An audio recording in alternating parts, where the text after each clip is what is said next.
Welcome to the Trauma Informed Lens podcast. Each week, Matt, Curt, Jerry, and the occasional special guest explore how the trauma-informed paradigm challenges traditional beliefs and approaches concerning a wide variety of areas. This podcast addresses psychological trauma in an educational manner and is not designed to replace mental health treatment. If anything in this podcast makes you feel uncomfortable or anxious, please talk to a mental health professional.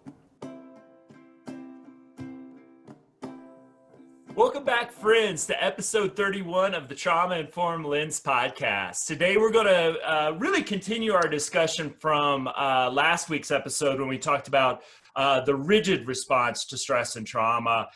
This week, looking and shifting to the other side of Daniel Siegel's stream of wellness, to chaos, hyperarousal, and trauma, and to look at a lot of behaviors that we often see that make our radar in a different way. We talked a lot about rigidity can sometimes, kind of be hidden to us, whereas the chaotic behaviors are the ones that really can sometimes even feel like we're at danger as well when we talk about the fight and flight response and really dig into this topic. So really key thing, I think a lot of folks will really resonate with the behaviors we talk about today, and we'll search a little bit of why those behaviors happen and what we can do to help people really succeed as these behaviors can really hinder their ability to succeed in academics, education, and in other aspects of their life. So as always, I got Curt and Jerry here today, and we start out with our bright, shiny objects of the week. And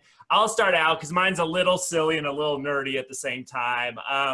I've been binge watching The Walking Dead, and nothing like zombies on the Trauma Informed Lens podcast. And I think we could do like multiple episodes on The Walking Dead, though we'd lose all our viewership probably. But I'm interested in this. I love this concept and just great acting throughout this thing, because you just think about a zombie TV show and it just seems, if you grew up in my generation, like the night of The Walking Dead, like the zombie movies were just the corniest things you could come up with. But it's really cool to watch this group of people that the show's based off of, living in this chaotic environment where all these zombies are trying to eat them, and their responses to all this stress and trauma. And they just do a really good job as we talk about the chaos response today and the rigid response yesterday, is there's all this chaos around them and they get really rigid and narrow in their thinking, and it just nerds me out from a trauma perspective. It's kind of funny too, because I'm also reading a book by Daniel Hughes called Building the Bonds of Attachment. And he's walking through it in his book, which I've really liked so far. I'm about 2/3 the way through it. He's using a young lady that's in a girl who's in the foster system. And I think probably a girl that I know Jerry and Curt, we would all recognize really well, but it's sort of blowing out of one foster home out of the other. And it's really interesting to watch what's going on with The Walking Dead with these folks and how it sort of parallels this young lady with disorganized attachment and her struggles as well. So there's a nerdy book for you attached to The Walking Dead zombie show. So that is my bright, shiny, nerd out object of the week. Jerry, what about you?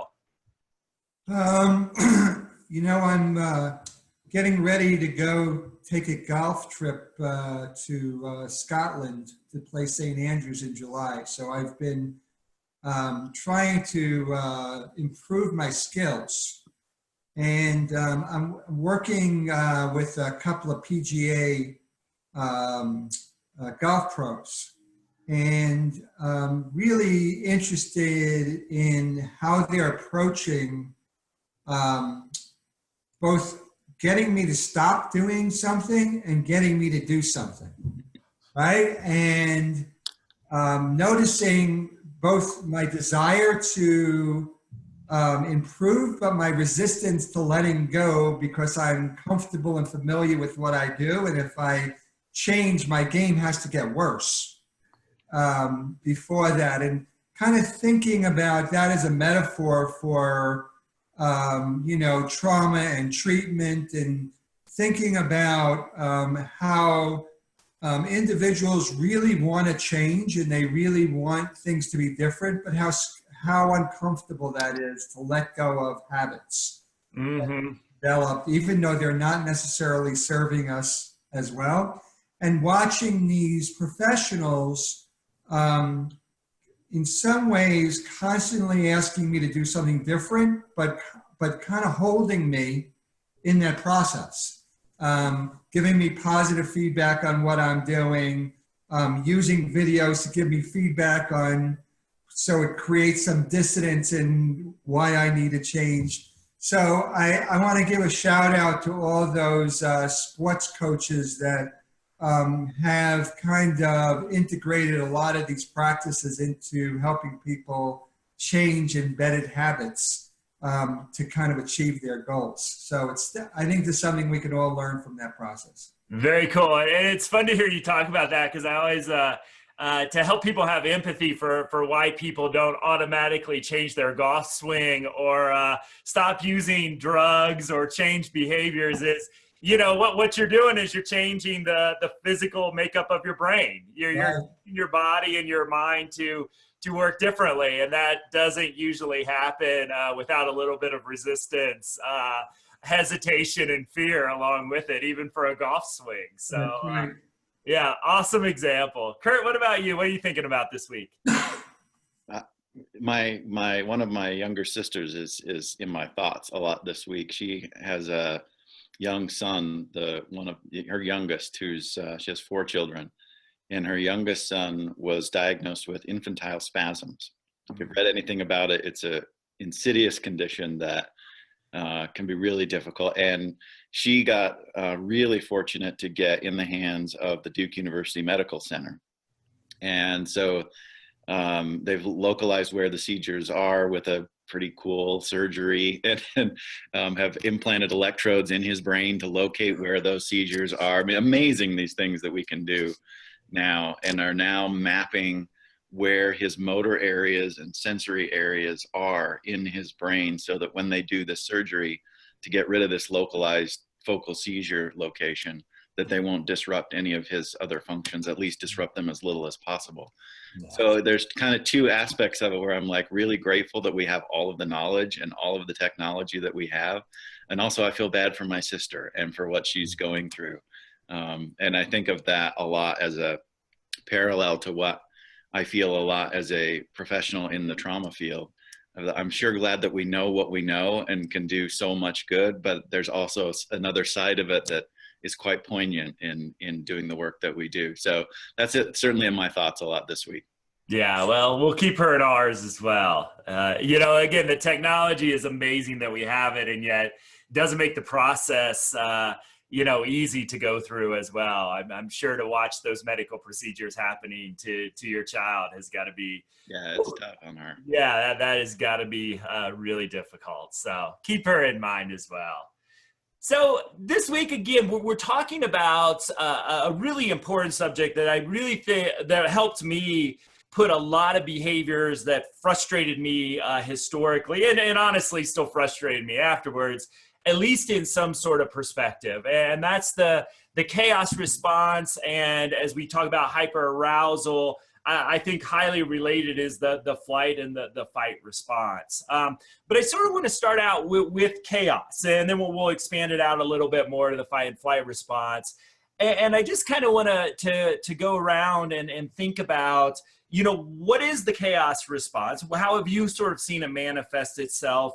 And why do you think people utilize this response as something that oftentimes, I know in my programs at least, got them in a lot of trouble when this response, whether that meant being suspended from school, maybe consequences in a program, up to and sometimes having to be kicked out and removed from programming. So Curt, let me start with you on this one. What do you kind of see as you see a lot of this? I know you've seen it as well, this chaotic behavior, and I know you do a lot of consulting to help people manage that behavior in a successful way. What are your sort of, if you were to think about how you sort of define it and seen it in context, what would you, if you were explaining the chaotic behavior to somebody who's never seen it in action, how would you describe it?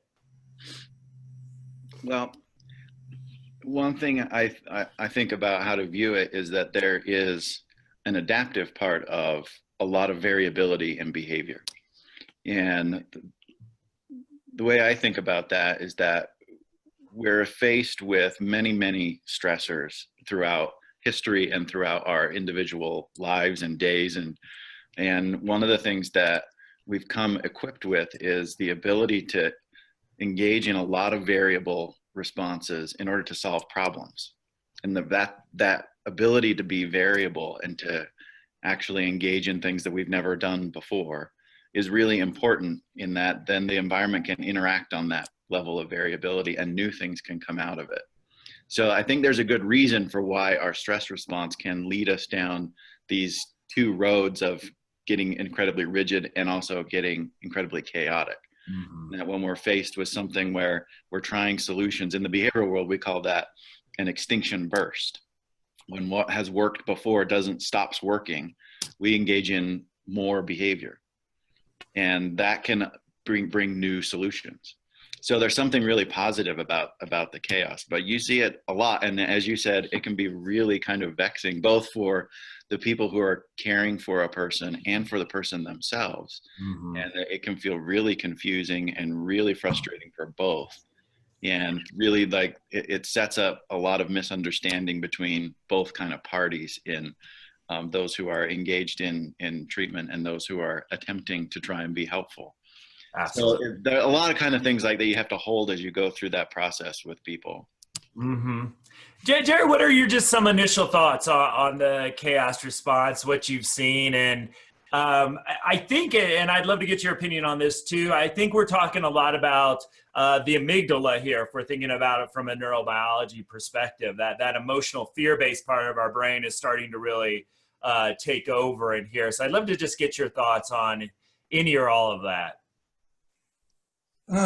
Well,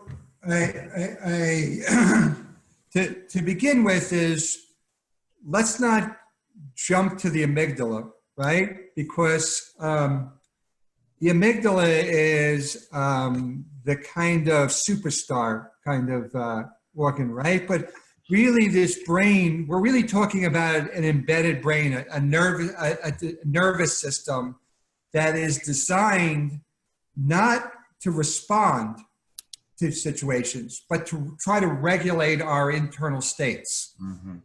right? The amygdala, the limbic system, the brainstem, but the autonomic nervous system really is a regulatory system, right? Is going to try to keep some balance between what the internal environment needs and how to respond to the external environment. And if we kind of go back in a lot of the episodes we've talked about, is that a developing child requires a predictable, consistent response from the environment in order to help, in some ways, calibrate and regulate this system. And when the external environment is chaotic, not consistent, when people are either not present, then present, or when they're present, they're increasing the stress level, but not decreasing, not helping regulate it. The internal experience is that the nervous system has a hard time figuring out what is required from myself in order to kind of help myself regulate, so that I stay in these states that are uncomfortable and painful and distressing. And then I have to create cognitions to make sense of my internal states that don't necessarily match what's actually happening in the present, but are really based on my experiences in the past, right? And so when we look at these people who are chaotic, their disorganization really makes sense in the context of their relational history. Doesn't make sense in this current environment, right? And so these are strategies that this individual has adapted in order to deal with a chaotic environment, mm-hmm. right? Is that, and so I think that one of the things that Curt talks about quite often is not allowing the individual's symptoms and state to organize the people outside of them, because they can make us pretty chaotic. Mm-hmm. You gotta look at those things, right? And so if you think about a child, like a young toddler, and you ask them what time it is, they'll say it's dinner time, or they'll say it's bedtime, or they'll say it's time for daddy to come home. They're using the structure of the organization to make sense of their internal states. And when that environment is chaotic, it's hard to make sense of what's happening internally. So I think when we use the phrase chaotic, we can kind of apply that to the environment.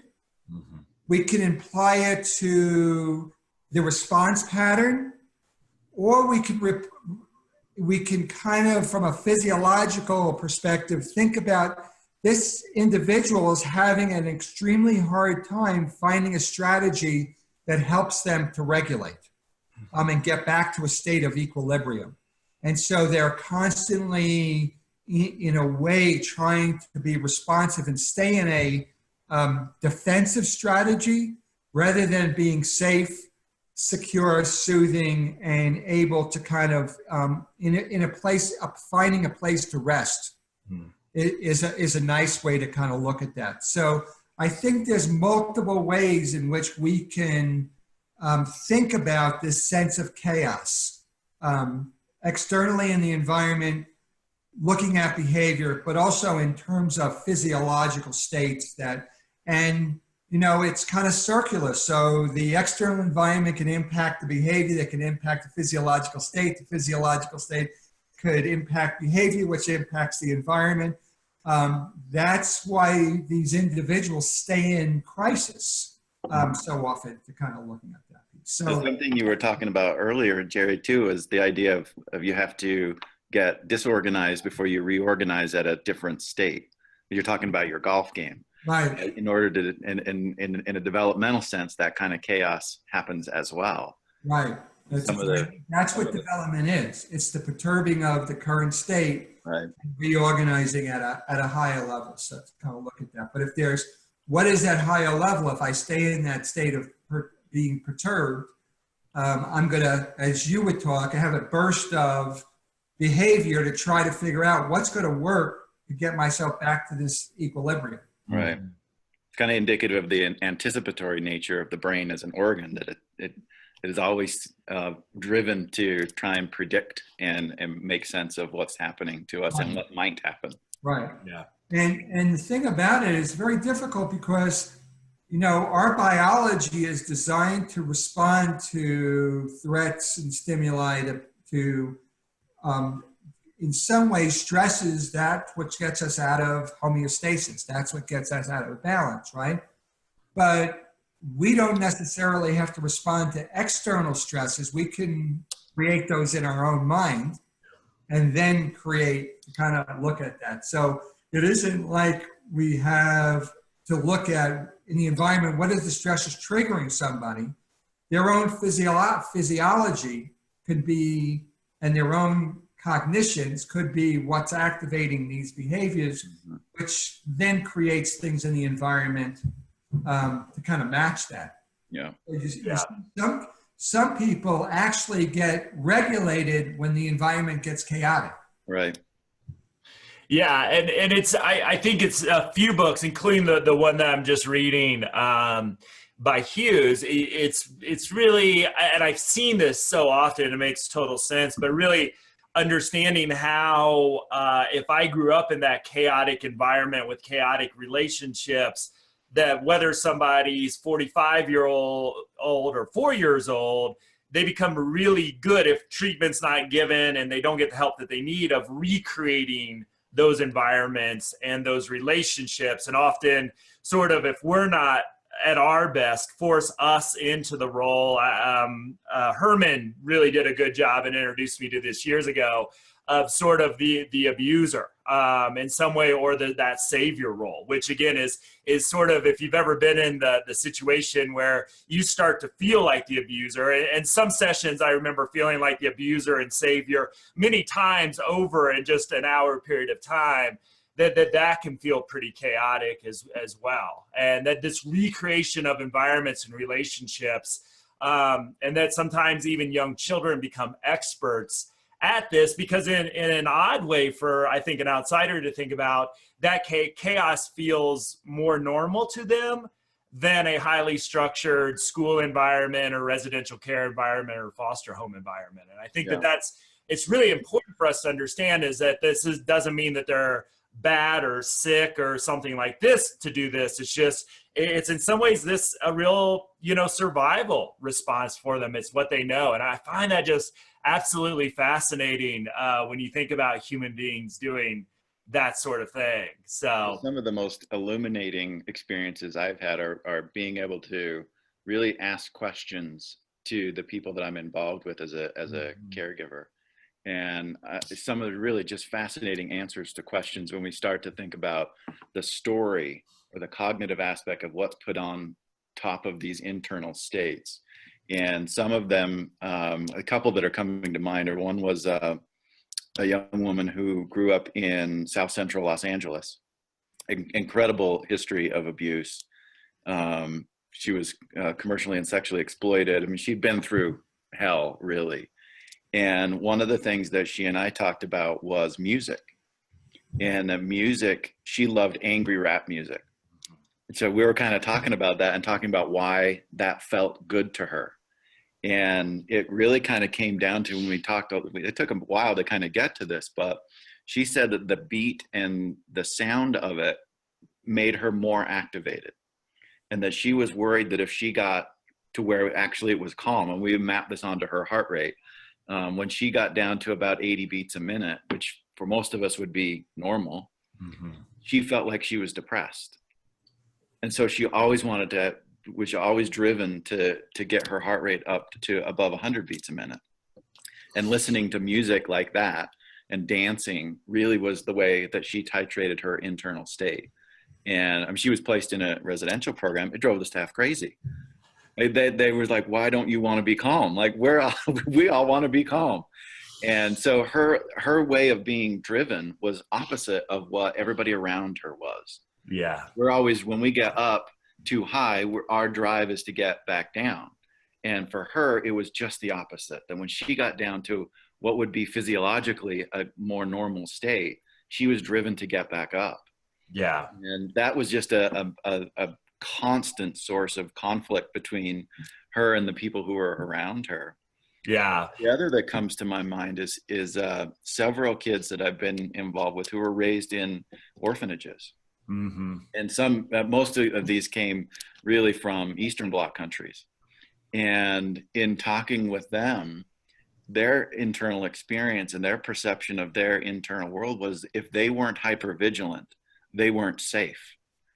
So they were always driven to be hypervigilant and to be, that would also make it very likely that they would take any cue or any signal in the environment that they weren't sure about and interpret it as a threat. And so that ambiguity would really start to generate, they're getting lots and lots of signals from the environment because they're really attuned to people's social cues and they're misinterpreting all of them. So it just starts this cycle of everything is threatening and I'm hypervigilant, so I'm getting more information and I'm constantly misinterpreting that information. And it just starts this cycle that can be really, really a challenging experience for that person who is going through that. And it can feel very confusing to them. And of course, to the people around them, incredibly confusing. Yeah, it just reminds me too, as you're saying that with rap music, which ironically, this will surprise a lot of people, I've also utilized to regulate myself over the years. I was the white kid from Franklin, Indiana, listening to NWA back in the late 80s. I'm not sure how that happened, but I just love that music. And a lot of times, because it allowed me to feel something different than my kind of really bland surroundings, I think. But a lot of times I just remember, and I wish I could go back and change some of this, is we would take the music away from the kids because of the lyrics in the music. And I think that there was a legitimate reason to do that. But I think they already knew some of those cuss words. And again, I look back and that's how they really regulated themselves. And I walk around my neighborhood and very few people aren't walking around with earbuds in, regulating themselves with either podcast or music as well. I'm sure they're all listening to us. So it's a great regulatory strategy, right? It keeps people at a distance. Exactly. You've got a barrier of the earphone. Exactly. And the other thing that I want to build on too, and this is some of my thinking that I'd love to get both of your thoughts on too, is I've really started to see chaos as a real strong defense mechanism for folks. And what we know, it puts a few pieces of research together, all of which I find incredibly powerful, is that a lot of folks that have trauma, their expressive brain areas, again, whenever we say, as Jerry said, one brain area, it's a lot other, but Broca's area in this example is sort of where that is at least centralized, is that it's less developed. And so they don't really have the skills to sometimes verbalize that, hey, I just need a little space right now, or being able to say, I'm getting angry, I'm afraid of what I'm going to do next. So bringing up this chaotic behavior gets them some space between what's causing them stress, which is a lot of time was me as the person trying to help them, and themselves. Again, without a better coping skill of, hey, I just need to take some deep breaths. I need to run around the facility a few times to get the cortisol out of my system. I need to be mindful right now. Again, if I explode a little bit, at least I'm not thinking about my long-term consequences, because I'm not able to do that. I'm going to get some relief in the immediate situation, even if there's some negative consequences, which again, I may not be thinking about in that moment as well. And Jerry, I'd love to get your thoughts on that piece of this. Maybe in some ways, maybe not effective in a lot of environments when we look at it from our perspective, but how this chaotic behavior can in some ways be a defense mechanism for the kids and the adults that we work with.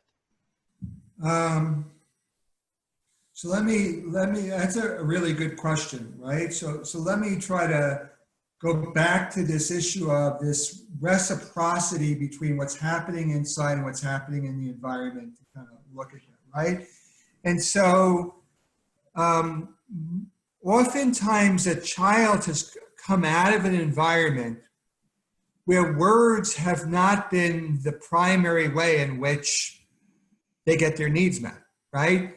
Is that, when I'm little, like I cry and I express my internal distress and somebody responds and I understand, oh, wow, look at what happens. I cry and I engage somebody, and there's a reciprocity to that. So when the environment responds to me, it helps me to regulate. And then when I'm regulated, now I have the resources to start to develop these higher level parts of my brain that are going to take what's happening in my body and on the right side of my brain and integrate it onto the left side of my brain and be able to effectively communicate that piece, right? When I'm in a chaotic environment where words aren't necessarily even where the adults respond to me, that things are chaotic, I prioritize in my physiology the development of mechanisms that push me to act, that push me to do something, as opposed to communicating with another human being is going to get my needs met, right?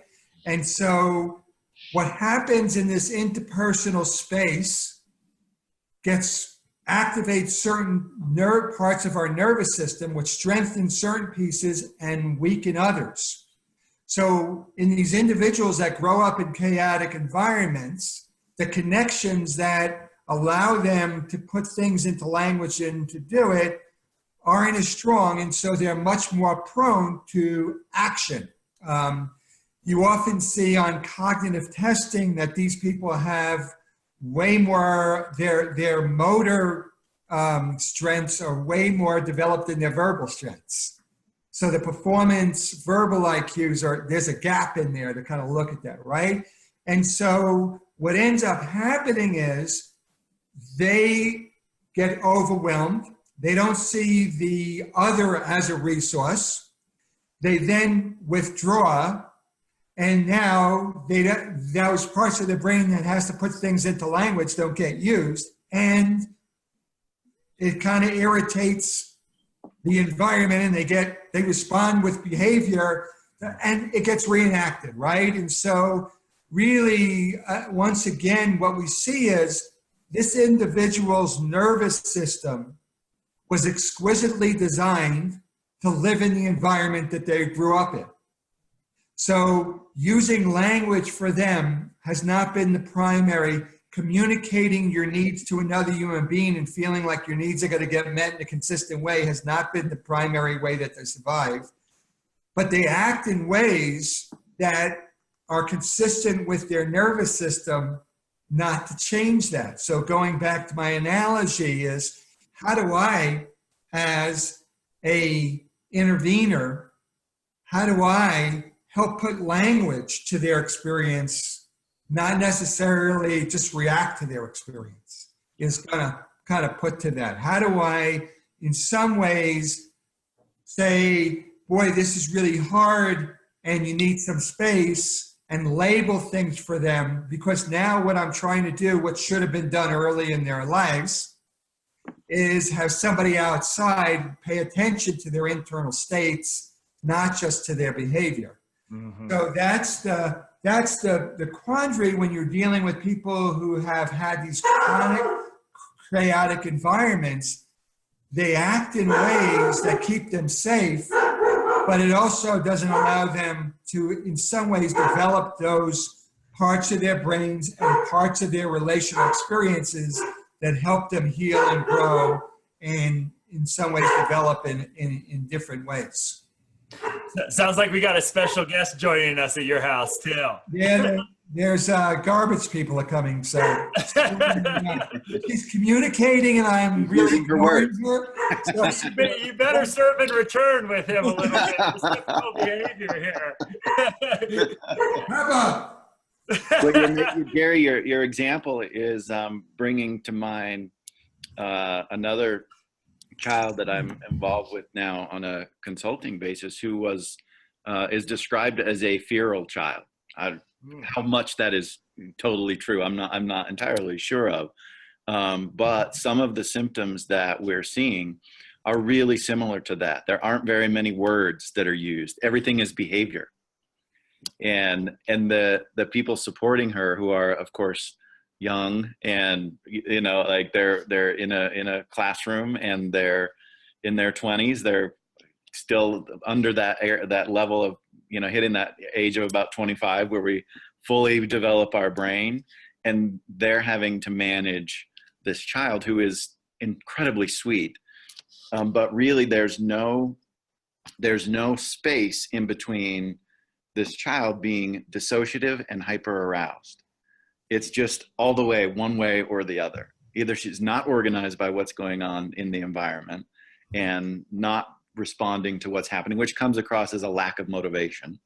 They'll talk about that as a symptom that they're trying to treat, as like, we can't get her to do schoolwork, or we can't get her to do what we're asking her to do. She doesn't seem to want to be motivated by the typical external rewards that we would try to do in some of those situations. So we're certainly seeing the other side of that as well, that suddenly she'll be completely hyper aroused and overly organized by everything in the environment, and really difficult, almost to the point where she has to be held in order to regulate.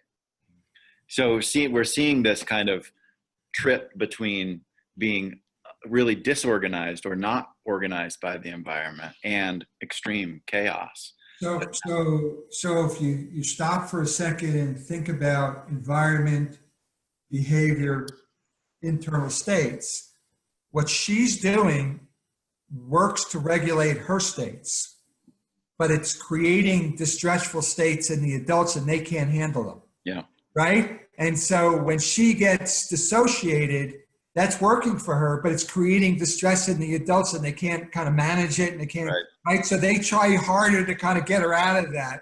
And that sends her to the other. Dysregulated, they get, right. So your intervention has to be to help give them a frame of model so they can regulate those states. Yes. Right? So that's a really good example of this individual has learned to live in her world, but it doesn't work for the people in this world. And really, they want her to change so that they can feel better, as opposed to saying, how do we stay regulated in our world so that we can help her learn how to be regulated? Right.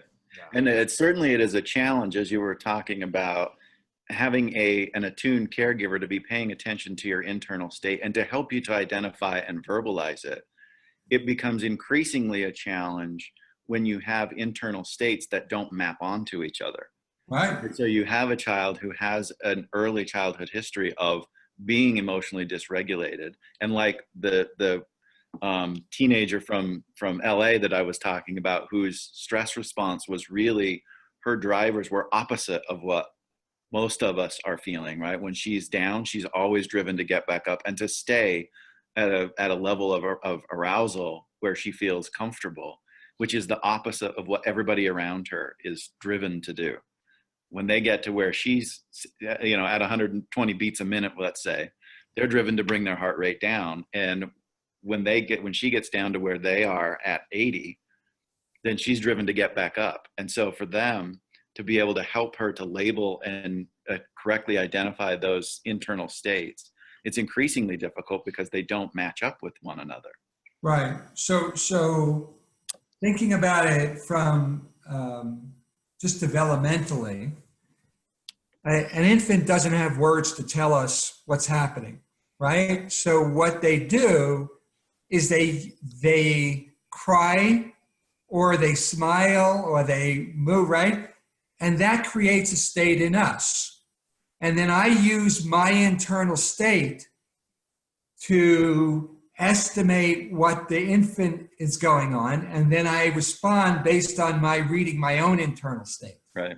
And then if it matches up, that works and kind of, so in a way, there's a difference between reacting to these changes in states and then using their experience to give them information how to respond to those states. And I think that's really what you need to kind of help the caregivers realize is this child doesn't have words. She just changes states to regulate herself. Right. So they have to use their change in internal states to begin to say, wow, things are getting overwhelming, you're shutting down.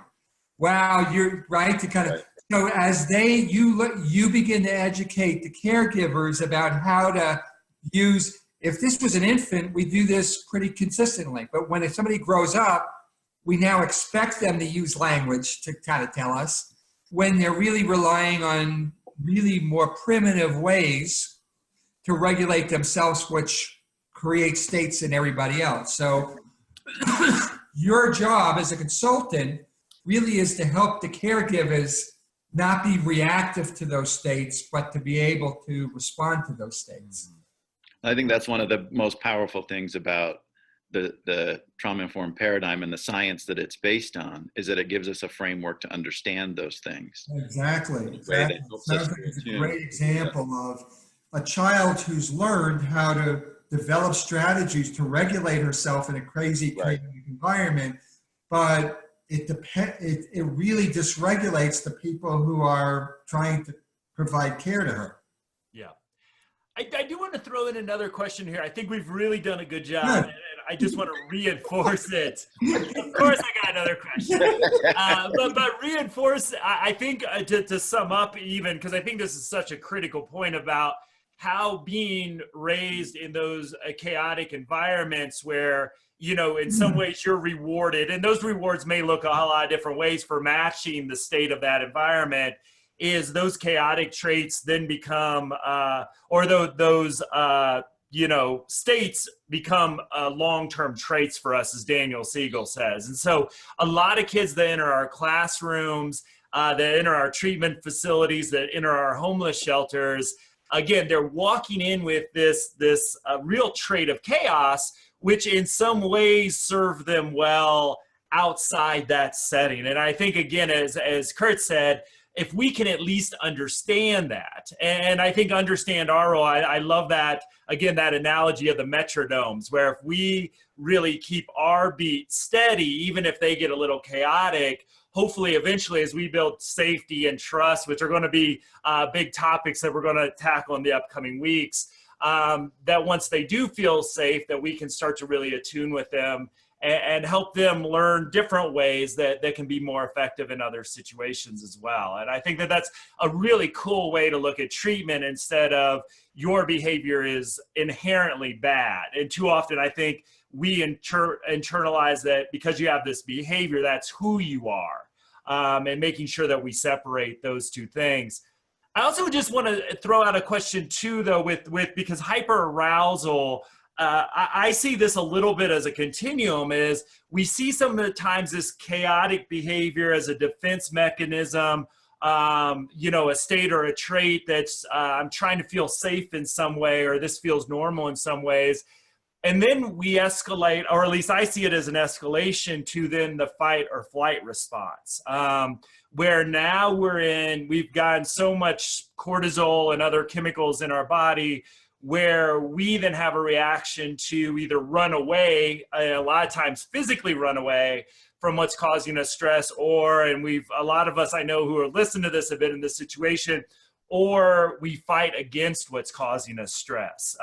Most of the research I've seen is that this has little to do with prefrontal cortex or intentional decision-making at this point, and is more an extreme reaction. So I'd like to get your guys' thoughts as we see this chaotic behavior.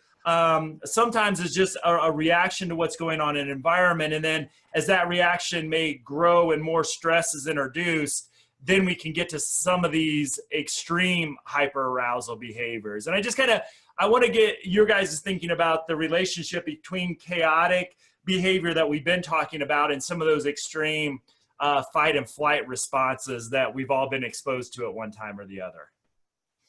You're making me think of an analogy that a former colleague and I used to always talk about at work. We would talk about being emotionally hijacked.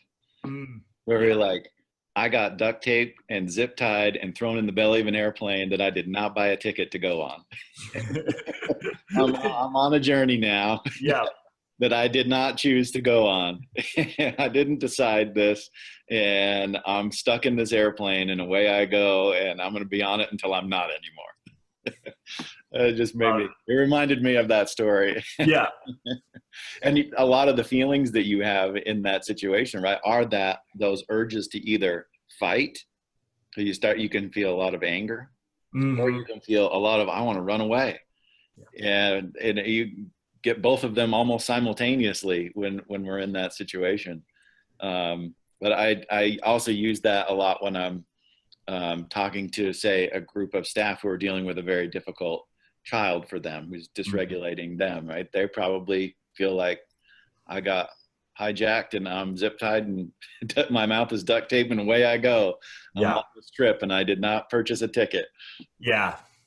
And I think that a lot of times when we work with these extreme behaviors, it does put us in. I mean, I've worked in several settings where, basically the kids became students or clients of ours because they physically attacked their way out of large public school systems. So part of our work was to handle these fight and flight risks. We had kids that would run away all the time.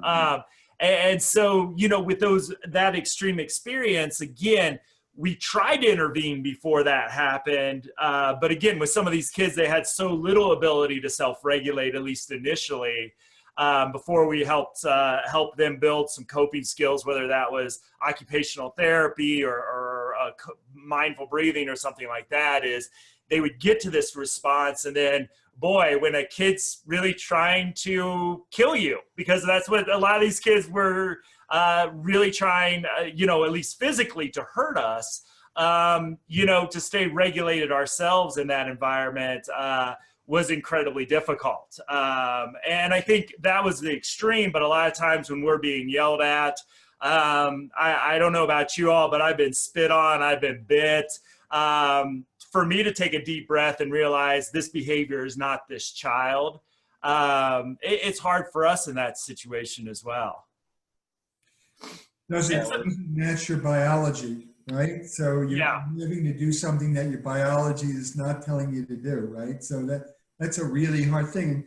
It raises questions. It's like teachers have to stay in a classroom. They can't even leave to go to the restroom sometime because they have to stay in classrooms, right?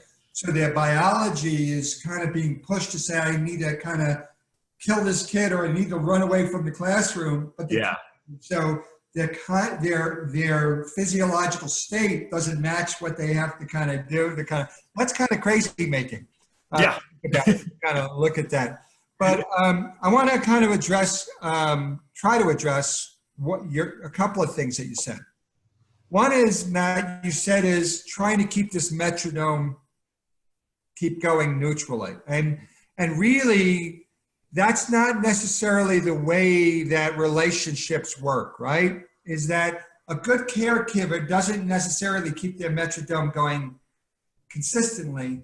What it does is, as this child gets overly hyperaroused or gets under hyperaroused, I meet their state.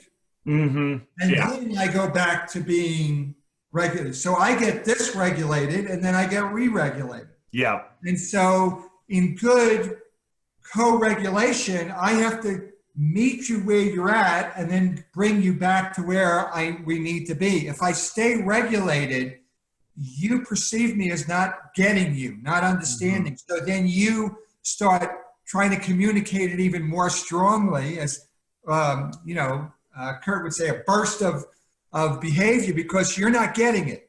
Yeah. So in some ways, I have to have the environment match me before going back, but not so much that I lose control of myself. Mm-hmm. Right? To kind of looking at that. So I want to kind of clarify that.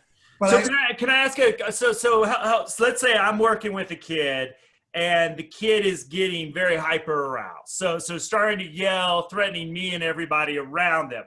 So I've usually thought that when someone goes into that intense stage, I actually at times will lower my voice. So I'm kind of wondering, let's make it real practical. There's a 16-year-old kid yelling and threatening in the environment. What would you say, using what you just said, what would you say my ideal response should be for that sort of situation where I'm not worried about maybe even my safety, but other people's safety in the environment? So I have, as the caregiver, keeping safety, I have to do two things. I have to, one, communicate that I get what you're feeling. Two is, your feelings aren't going to contaminate me, so I feel what you feel, and I'm as dysregulated as you, right? So I have to be able to communicate as, when you're not treated fairly, I get that how angry that makes you. So my voice communicates an affective response to their state. But we need to go and take a walk and figure out. So I communicate effectively that I get what you're telling me on an emotional level, but I'm not as dysregulated. Mm-hmm. I think it was thinking about, they call that marked and unmarked communication, right? So when I mark my communication, I communicate. So it's kind of like if you came to me and you were like, I'm so angry and and I go, sounds like you're angry. That just pisses you off, right? It's like, that doesn't help. But if I go, yeah, you know what? When people don't listen to me, I get just as pissed off as you. Mm-hmm. But we've got to be able to handle that and kind of, right? So I meet you at a certain emotional level, but then I bring it. So your emotions aren't contaminating, and that makes you not frightened of telling me what you're feeling. Mm-hmm. Right? If the adults in my environment get organized by my emotional states, they're not going to be helpful for me. So I want to know that I could tell people what I'm feeling without them getting into right? So when I go to my friends and I say somebody's not paying, I don't want them to say, oh yeah, let's go kill him. right. And that's what happens when peers go to peers. So the adult has to stay in that adult role of being able to co-regulate. But first, I've got to communicate. I get what you're feeling. Mm-hmm. So that is this kind of process, and that I have to kind of work sometimes, because sometimes I say something and you don't feel like I got you, Mm-hmm. right? And I've got to be able to so when the individual hears my experiences, so when I used to have kids all the time at the residential come out of classrooms and feel like the teacher was picking on them, and the staff would go, you know what, teachers don't pick on you for nothing. What is going on, right? They'd want to go. And I would just come up to the kid and I'd go when you feel like somebody's really not treating you well, that sucks. But we can't just blow up here and kind of do it. So can we go someplace and talk about this, right? When they got a sense that I heard them, they began to calm down. But if I try to talk to their rational mind, that didn't work, right? So, and again, both me getting them and me walking next to them, moving and doing it, helped them to reestablish their state. So not getting too aroused and staying too calm was not the way to regulate. You've got to come up, meet them, and then come down to kind of look at that piece. Yeah, and I think I've read that in a few places recently as well, which is honestly a little counterintuitive in how and in some ways how I've trained people on de-escalation, but how I've been trained on de-escalation as well is that it's kind of like if they're up here, you want to lower your voice. And I think to really understand the neurobiology of meeting them, like you said, where they're at, and then getting sort of helping them come down from there is I think something that's a little bit new in my thinking as right. So again, Matt, first of all, you lowering your voice is always a good thing. I just keep buying new microphones. So I think that, but really, I don't have to, what they're trying to communicate is I've got to be aware not to be a threat cue to this guy. Yes. Right? But I don't have to raise my voice and get loud and threatening in order to communicate an effective response. Mm-hmm. So I can really say to you in a calm way, I get that this person really pissed you off. And when I'm, if you listen to some of the people like Bennett Brown, whatever it is, she talks about sharing your vulnerabilities. I mean, that's a different language. But really what she's saying is, you got to communicate, I get you. I feel what you feel, but I don't feel it as much.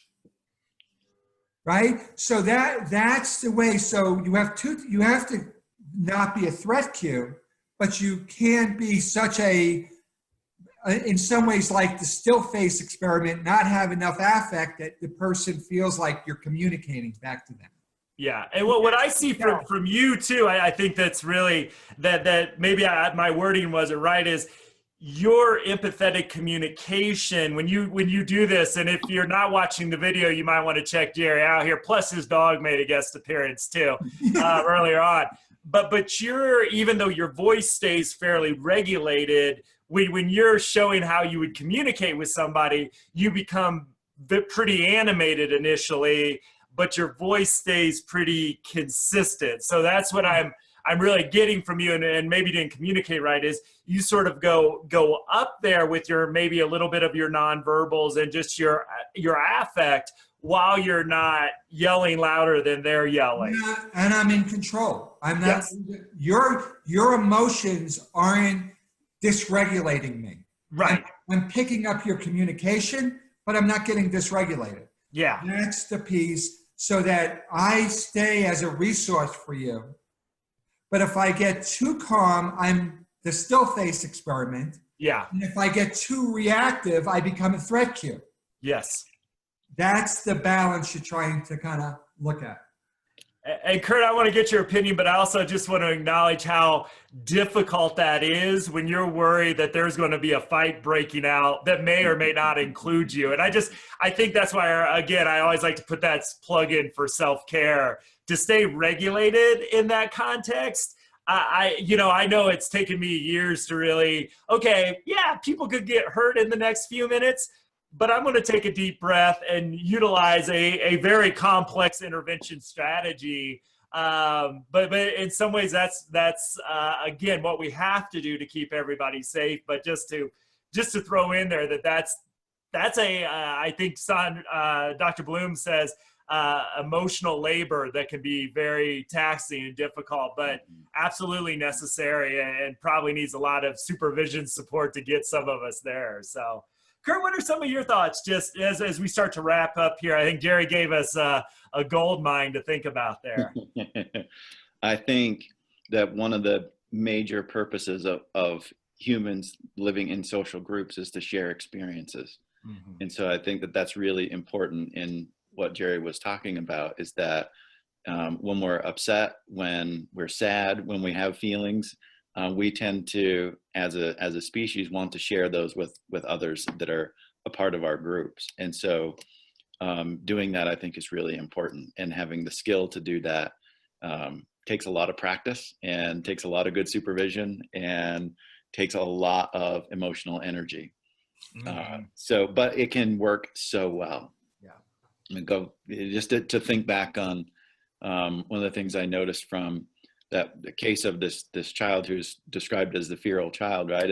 As the staff are shifting their interventions to match the developmental level of this child, she's making incredible progress. And that's really fun to see, right? Even back to kind of our first point of that, I'm so glad that we have this knowledge, and I'm so glad that we have the information that we have and can make as much of a difference as we can. There's always kind of the good side of the knowledge that we have, even though we talk a lot about how daunting this can be. You can get it right, and it can go well very quickly when we do. So that's some of the thoughts I have as we kind of wrap up. Absolutely. And it just makes me think too about, like, all the time we think about the structure of our interventions and our programmings, and thinking about that, the moment of truth in some ways of how do we help someone reestablish some safety and regulation. Even if, like you said, with the young lady from South Central Los Angeles, hey, maybe it's time for you to listen to some music. What is that? Knowing the individual well enough to know what intervention they need. And then using some of the complex skills in the moment that, Jerry shared with us too. So it really, I think this conversation shows the beauty of our work and sort of the artful side of it, as well as if we have the science to understand what's going on in front of us, it can keep us compassionate, empathetic, and hopefully connected as well. So another complex but fascinating topic on the Trauma Informed Lens podcast. So Curt, Jerry, I want to thank you both. We've got a couple great weeks coming up too. Next week, the three of us will be talking about psychological, physical safety and the role that plays, especially in a concept that I like to call healthy risk taking. Helping people think different ways, try new behaviors. And so we've got to really, I think, for trauma-informed care, safety plays such a big role. And then we've got some special guests coming on in 2 weeks to talk about one of the philosophies that I really see so attached to trauma-informed care with harm reduction. And how maybe for some fields that haven't thought so much about harm reduction, how that really helps us set a strong philosophical foundation for how we view our work. So a couple of really great episodes coming up in the next couple of weeks to really further the conversation and how we can set up our programmings and our mindset to really work with this, both sides of Daniel Siegel's stream, whether we're seeing incredibly rigid behavior or chaotic behavior, and helping people and help set up from a systematic level that help people find that stream of wellness in their own life as well. So as always, you can find show notes, videos, links, at traumainformedlens.org. Again, if you haven't seen the video of this, Jerry's dog does make an appearance, very cute. And I think if you want to see Jerry in action, the nonverbal onto his words, I think are just as important of what he was saying at the time. And I think that shows how you stay empathetic while, again, connecting with people where they're at. So as always, thank you for listening, and we will see you next week.